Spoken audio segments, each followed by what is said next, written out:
How much are you planning to donate to Lingshan County? As for a car, I have got connections if you want to buy one. Tell me what you want and I will take you there and get you a deal. Haha. Sounds good, let me get ready. I will come pick you up in 30 minutes, Vivian said and hung up. Then Connor received her bank account number. The question was how much to send back. After all, she had wired 600 grand without a single word of hesitation. But Vivian was not exactly hurting for money. Connor thought it over and decided to just wire back the 600 grand, and once he got to Lingshan County and got everything done, he would come back and pick out something really nice for her. Soon Vivian pulled up outside the hotel and the two of them drove off together, heading to the biggest luxury car dealership strip in town, where all kinds of high-end brands had their showrooms. All the top dealerships were right there, so if you are not in a rush, we can take our time and browse. Connor nodded. But of course, life had other plans, and the two walked right into the Mercedes dealership. When Connor immediately spotted Ashley standing out front in a professional outfit, forget it. Let's go somewhere else. Why do I keep running into this person everywhere? Connor suddenly stopped in his tracks and grabbed Vivian's hand. Do not worry about it. You came here to buy a car. Why let an ex ruin your mood? We are already here. Let's just look around. Did you not used to love the G-Wagon? Before Vivian said without waiting for Connor to respond, and pulled him right into the showroom. Well, look who it is, a kept man with a rich sugar mama. Things are looking up for you now, huh? Actually affording a car. Ashley saw the two of them, and was seething inside because that was just who she was. There was no way she could say anything civil to either of them, but the two of them treated her like she was invisible, and walked right past her into the showroom. Hey! Do you have the G-Wagon in stock? Vivian asked like she owned the place. The moment Ashley heard that, she perked right up because the G-Wagon ran over 100 grand and usually had a markup. It was the highest commission unit in the whole store. Do you have one? Ashley immediately switched on her sales face and stepped forward. Connor did not care either way, but Vivian raised an eyebrow. Is there anyone else available? Do you not see customers walking in? Vivian called out toward the cluster of sales staff. They were caught off guard because normally whoever was on door duty claimed the walk-in, and it was technically Ashley's shift right now. But it was clear these customers had no interest in buying from her, so a man came jogging over. Hello, I am the sales manager here. My name is Mark Zhang. How can I help you?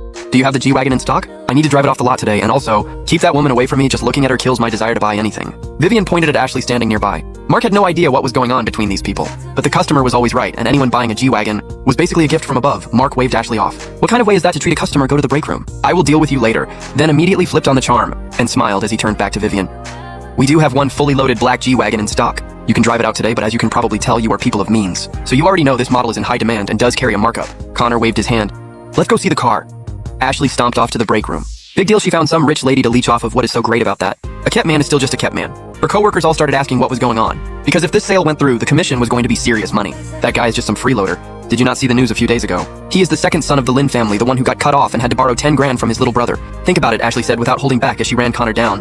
Though honestly, it was hard to call it trash talking when what Ashley was saying was basically all true. The group's gossip radar was fully activated and everyone started buzzing. The three of them walked over to the actual car. Connor got in and took a feel. Not bad still, that same feeling his previous ride had actually been a G-Wagon too. It was just listed under the Lin family group, but after the company went under, he could not be bothered dealing with it and just let it go. This one works, go ahead and work out the price. Then come find me also. I also want a sedan, either a Maybach or an S-Class. Either one is fine. Connor finished and then turned back to Mark. Do you have one available? Perfect timing, we actually just got a brand new Maybach S450 in yesterday. Let me take you over to see it. Mark was beaming from ear to ear, no need to see it. Can I take both cars today? If so, just crunch the numbers. And come get me, I am ready to drive out right now. Absolutely, sir and ma'am, please. Have a seat and relax, I will go get the numbers together. Mark scrambled off to the finance office. Both were luxury vehicles and both had markups. Altogether, the two cars came to $4,130,000. Mark came back with the invoice. Sir, the total for both vehicles comes to $4.13 million. I went ahead and got special approval from management to waive the odd amount, and on top of that, we will throw in matching accessories, paint protection film, and a full range of complimentary services, Mark said smoothly, his eyes practically sparkling, because if this deal closed, his commission was going to be tens of thousands, and this month, he could treat himself to a good time. Card, oh, also get two people to drive the cars over to the Kwanji Hotel for me. Leave the keys at the front desk and just give them my name, Connor Lin. Got it, Mark took the bank card Connor handed over. Wow, the last 4 digits are all 8s. He jogged over to the finance office, and when the payment went through, the finance lady's eyes went wide. Oh my god, Manager Zhang. Am I reading this right? Is that 100 million? No, wait, $1 billion. Bro, is this guy a long-lost relative of mine or something? Over $1 billion in that account, Lord have mercy. The finance lady was floored. She had never seen an account with that much money in her life. Mark leaned over when he heard that. Holy cow, look at all those zeros. What kind of person is this? No wonder he did not even try to negotiate. Ashley watched Mark take Connor's card and walk into the finance office and immediately came out of the break room. If it had been Vivian going in to pay, she might not have even bothered to say anything, since Vivian obviously had money, but Connor's financial situation. Ashley thought she knew pretty well he had maybe 10 grand to his name. All his cards were frozen. There was no way he could pay $4 million. Ashley walked over to Connor with that signature sarcastic energy. Hey, do not try to front like you have money. You will just end up having to sell the car back. Girl, let me tell you, do not let the pretty face fool you. This guy is actually incredibly cheap. Ashley kept running her mouth, but the two of them ignored her completely. Wow, you really did a number on this girl, huh? She is following you around, roasting you everywhere you go, Vivian said with a playful smile. Forget about her. Let's go grab dinner after this. Think about where you want to go, my treat. Vivian nodded. Oh please, you are treating someone. Can you even pull out 20 grand right now? Why are you trying to play big shot when you have nothing? Just then, the sharp crack of a slap rang out across the showroom floor.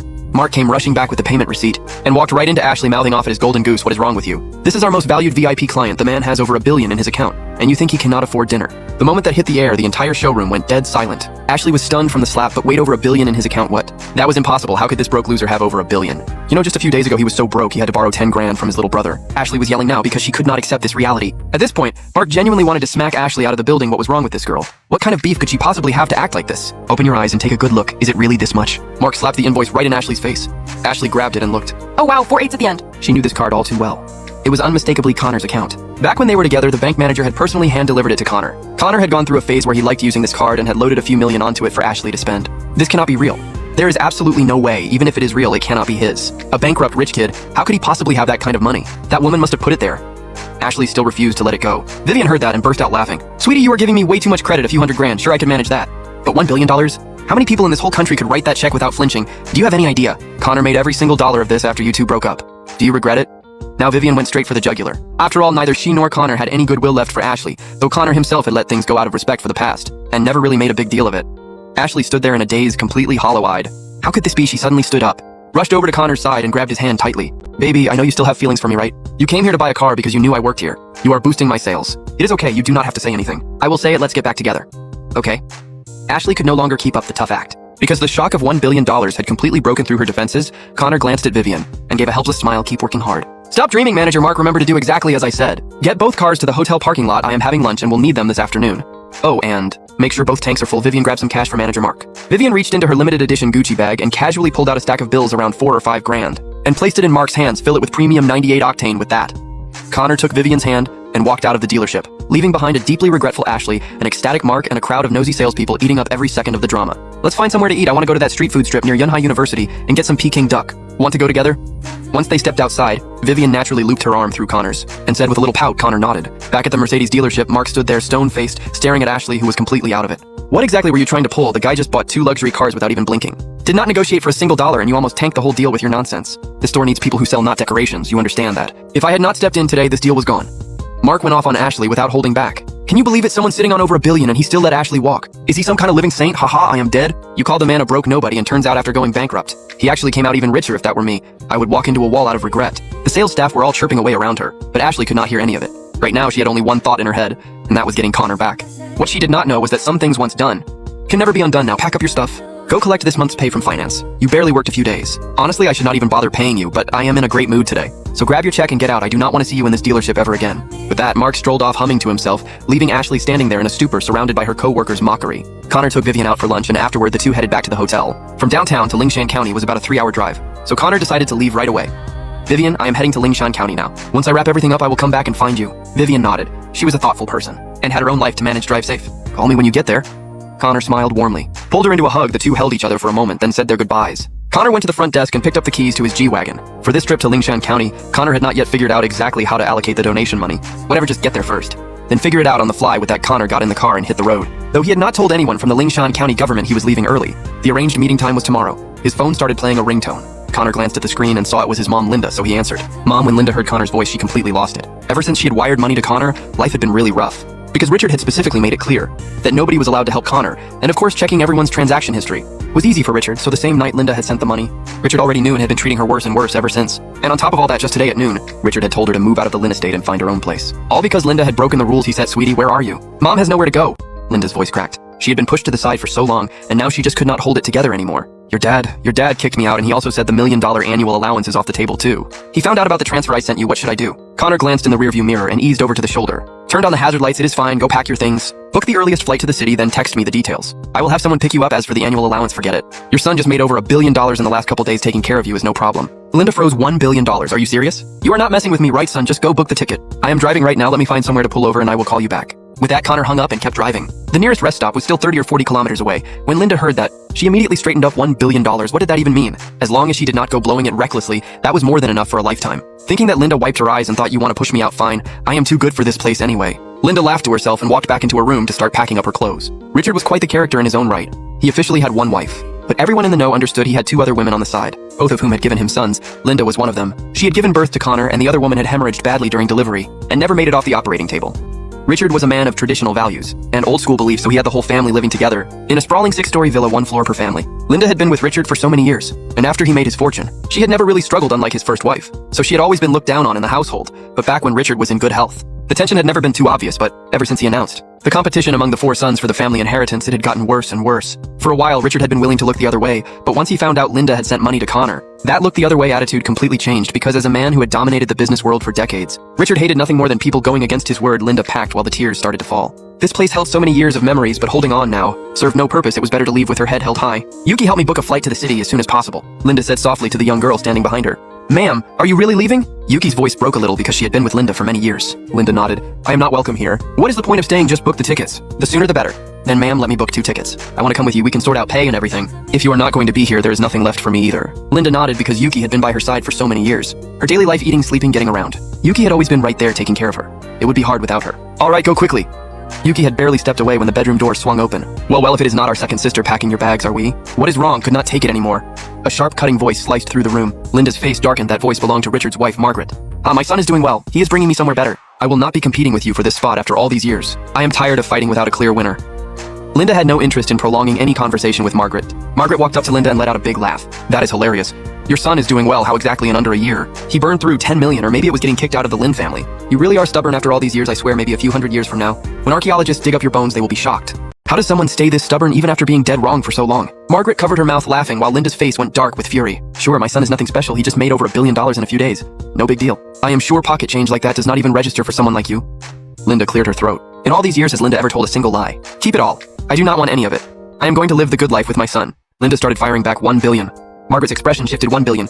You really think that deadbeat Connor could pull in that kind of money? Oh, please. If you do not actually want to leave, just beg me and I might let you stay. All you have to do is beg. Margaret clearly did not buy that Connor was capable of that. Linda shook her head. This huge house is all yours now. I need to finish packing, so please get out. And by the way, have some class people knock before walking into someone else's room. You wait for permission before you come in. You want to know why Richard has been chasing women all these years? It is because you are just so basic, Linda said and stuck her tongue out at Margaret. The two of them had been going at each other for years, and this kind of back and forth was just par for the course. I cannot wait to watch you end up out on the streets with nowhere to go, and when that day comes, do not come crawling to me. Margaret stormed out fuming. Meanwhile, Connor had pulled into a rest stop and called Linda. Did you book the flight yet? Landing at 9 tonight, got it.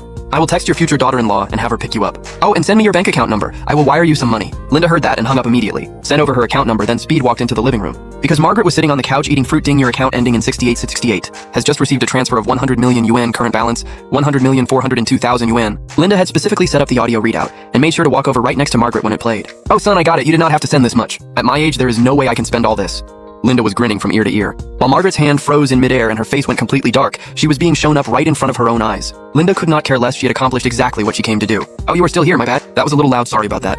No worries, please enjoy your fruit. I am heading out. Linda stretched with satisfaction and turned to Yuki behind her. Come on, let's go buy our own place to live. I am done sharing a roof with certain annoying people. Margaret was just about to get up and clap back, but the two had already picked up the pace and walked away. Vivian, my mom lands at 9 tonight and I cannot make it to the airport. Could you do me a favor and pick her up, then get her settled at my hotel? Connor said while on the phone with Vivian. Sure, no problem. Go do what you need to do. I will take great care of your mom. I told my mom that her future daughter-in-law was coming to pick her up. So you better make a good impression.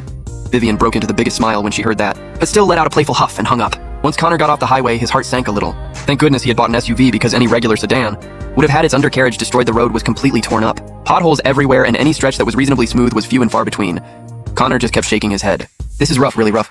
There is a saying that good roads come before good fortune, but just from looking at this, the whole infrastructure of Lingshan County was in bad shape, but Connor knew he did not have enough on his own to transform the entire county by himself, so for now just see what the local government had planned. After all, Connor had already told the county officials he was donating 52 million, but as for what it would go toward, Connor had not specified, and had not set any conditions. Connor drove around the county with no particular destination in mind, and while waiting at a red light, he suddenly saw a runaway three-wheeler, veering wildly in a bizarre direction straight toward an elderly man with white hair. The old man was wearing a straw hat and leaning on a cane with a small basket hanging from his other arm. The driver of the three-wheeler was chasing after it while shouting at everyone nearby to get out of the way. Fortunately, the three-wheeler was not moving all that fast, and everyone crossing the street managed to jump out of the way, but nobody paid any attention to the old man. The man was elderly and could not move quickly. There was no time for him to get clear, and if nothing stopped it, he was going to get hit. But fortunately, Connor's G-Wagon was first in line at the light, and without even stopping to think, he hit the gas and drove straight at the three-wheeler. His goal was to ram it with his car and change its direction so it would miss the old man. The driver of the three-wheeler saw a massive G-Wagon barreling toward him and nearly had a heart attack. He immediately stopped caring about his beloved vehicle. Connor slowed down just before impact, and with a loud bang, the three-wheeler was knocked over by the G-Wagon. Its three wheels spinning helplessly in the air. The old man was safe. Just badly startled, he had even dropped his cane from the shock. His basket had fallen too, and the lychees inside scattered all over the ground. He sat down hard on the pavement, clutching his chest. Connor quickly got out and helped the old man up, asking if he was okay. Sir, are you all right? Large beads of sweat were rolling down the old man's forehead. He took a moment to recover, then shook his head. I am fine, son. Thank you. It is just a shame about this basket of fruit I never got to sell. The old man stared blankly at the lychees scattered across the ground and was about to bend down and pick them up. Connor quickly stopped him. Let me do it. You sit and rest for a bit, and Connor quickly gathered all the fruit up off the ground. The three-wheeler driver knew he was at fault and did not dare ask Connor to pay for any damages, because if Connor had not been there, his three-wheeler would have knocked the old man down, and things would have been a whole lot worse. Sir, come get in my car. We cannot block traffic here, Connor said as he guided the old man over to his vehicle, opened the door and helped him in, then drove off. Once they were both in the car, Connor learned that this old man was actually a resident of a small village under Lingshan County. He was around 70 years old and had come all this way just to sell some ripe fruit from home, to scrape together some money to buy his 6-year-old granddaughter some snacks, but today had been a bust. And on top of that, this whole mess had happened. Alright, old timer, forget about all that. I will drive you home and then wait in the car for a minute. I need to run and grab something. Connor parked in front of a convenience store and went in to pick out snacks for the old man's granddaughter. At his age, Connor did not really eat much candy himself, but the old man clearly did not have much money, so his granddaughter probably did not have it easy either. So Connor just walked through the aisles and grabbed whatever looked good. Before long, Connor had filled up an entire shopping cart with snacks. When he checked out, it came to a few $100s and filled 2 big bags. He loaded them into the trunk, got back in the car and pulled up directions, and drove toward where the old man said he lived, since Connor had nothing else going on today anyway. If you were going to do a good deed, do it all the way. The village the old man lived in was not actually that far from town by car, but if someone had to walk the whole way, it would take forever, and apparently the old man had walked halfway before hitching a ride, and this was a man in his 70s. Connor felt a pang in his chest. Maybe this was exactly the reason he was supposed to be doing good things, and maybe this was the lesson the fate dice wanted him to understand. When they reached the entrance to the village, the road was riddled with potholes, and because it had rained not long ago, the puddles were deep. Son, the car cannot go in the road, is too bad. Do not try to drive any further or you will get stuck and not be able to get out. That would be a real headache. Connor heard that and felt a little defeated. If only he had known, he would have bought fewer snacks. Rookie mistake. Oh well, old timer. Then I will walk with you. Connor helped the old man out of the car, gritted his teeth and grabbed both heavy bags from the trunk, following the old man from behind, slowly making their way through. Why has nobody fixed this road? You cannot even get a car through. How is anything supposed to develop here? Connor said through gritted teeth. If the road were fixed, he would not be struggling this hard right now, hauling 2 bags of snacks. The old man let out a sigh and shook his head. We want a road too, but there is just no money. The county government is flat broke. By the time it gets to the township, there is even less, and by the time it reaches each village, there is basically nothing. Almost every family in our village grows some kind of fruit, but what a shame. Right now is the peak of harvest season, and then a few days ago we got that heavy rain, and now the road is full of potholes and mud everywhere. It is hard enough for people to walk, let alone carry fruit for hours to sell in town. This road has to be fixed. Connor suddenly knew exactly where his 52 million was going. Every family in this village was a fruit farmer, each with their own orchard. But they were stuck. Every year when the fruit ripened outside, traders would drive up to the village entrance and offer prices so low it was almost insulting. But because the roads were so bad, everyone was stuck and had no choice but to swallow it and sell at a loss. Sir, let's put those snacks down for your granddaughter for now.